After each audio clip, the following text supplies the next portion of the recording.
Be'itzrak ikarel chazera. Avraham Avinu, Dieu fait un pacte avec lui qu'il aura une descendance anormale, surnaturelle. Mais c'est qui sa descendance? C'est marqué, Dieu lui dit, Be'itzrak, dans Itzrak ikarel chazera. Tu auras ta descendance.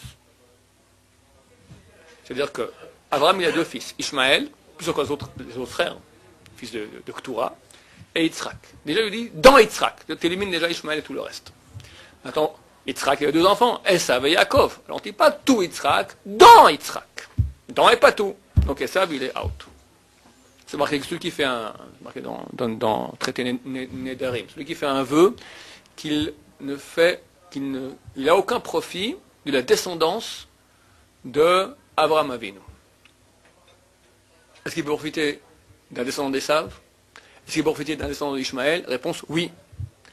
Parce que bien que du point de vue génétique, Esav et Ishmaël sont descendants d'Abraham, du point de vue de l'appellation, non. Quand on parle de la descendance d'Abraham, c'est Abraham, Yitzhak, Yaakov. Sur la base du verset, Ki be'Yitzhak ikal chazera. Dans Yitzhak, tu reçois. Il y aura se réalisera le nom de ta postérité. Pour revenir à Pharaon. Non, il y a une erreur aussi. Les Goïm, la Torah, on les appelle Bnei Noach, les fils de Noach. Noé, il déluge, donc c'est le deuxième premier père de l'humanité. Et donc, tous les êtres humains sont descendants de Noé. Et les Bnei Noach, donc les Noachides, sont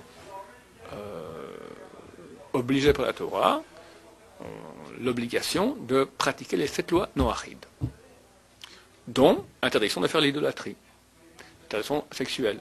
Ils en ont 6. Nous on en a 27. Ils en ont 6. Que 6.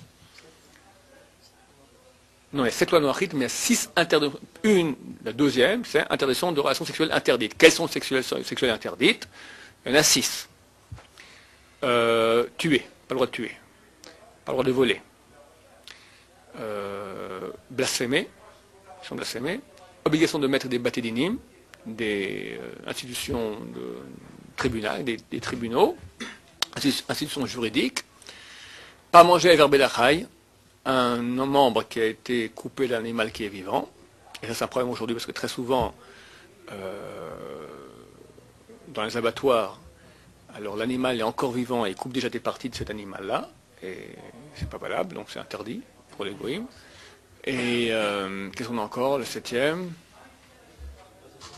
Idolâtrie, assassinat, arayot, blasphémé, tribunaux, voler, et alors j'ai fait les 7, c'est bon.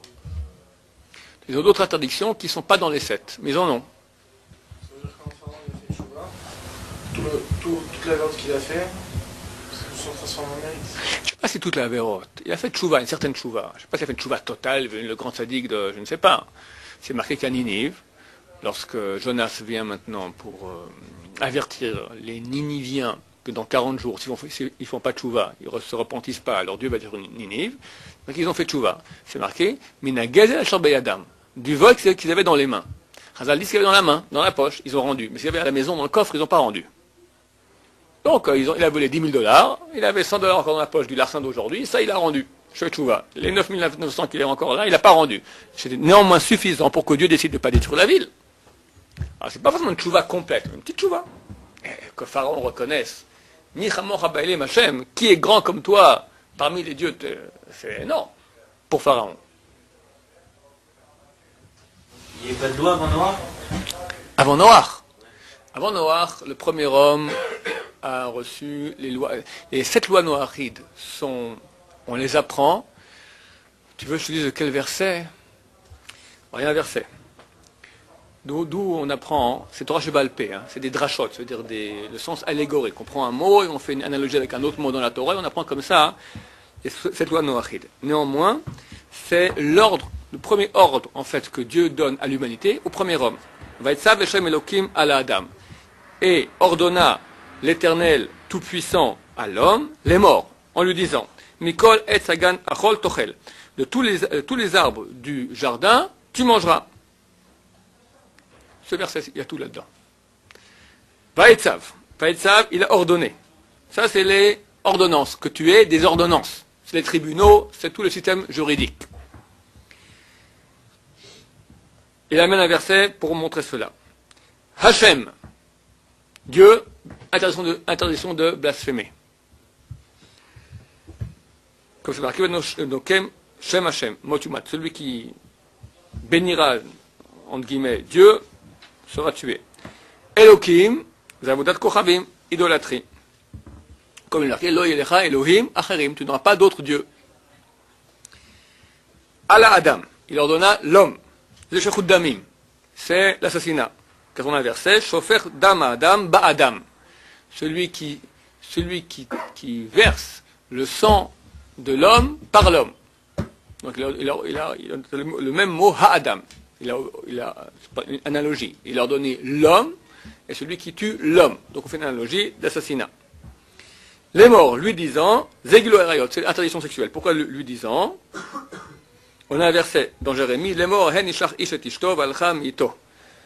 10 ans qu'un homme dira à sa femme de partir, elle le quittera. Elle partira, aller avec un autre homme. Mikol et Sagan, tu mangeras de tous les arbres du jardin, mais pas du vol. Là on apprend le vol. Achol tochel, tu mangeras, et pas verminachai, et pas des vivisections. Donc ce verset-là, en loi orale, on apprend tout cela. Donc on voit que le premier homme a reçu cette loi.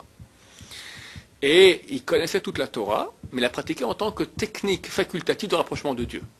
Preuve en est, on a vu cette semaine, Noach, Dieu lui dit, tu prends tous les animaux qui sont impurs, tu prends 2, et des purs, tu prends 7, 14. D'où il sait Noé, c'est quoi impur, c'est quoi impur, c'est quoi pur, c'est quoi impur? Qui me dit qu'un cheval c'est pas pur? C'est sympa un cheval, un bel étalon. Aujourd'hui l'étalon il est pur et le bœuf là, avec ses cornes, il est impur. Non. Donc il savait la Torah, mais en tant que technique de rapprochement de Dieu, pas en tant qu'obligation. Baruch Adonai.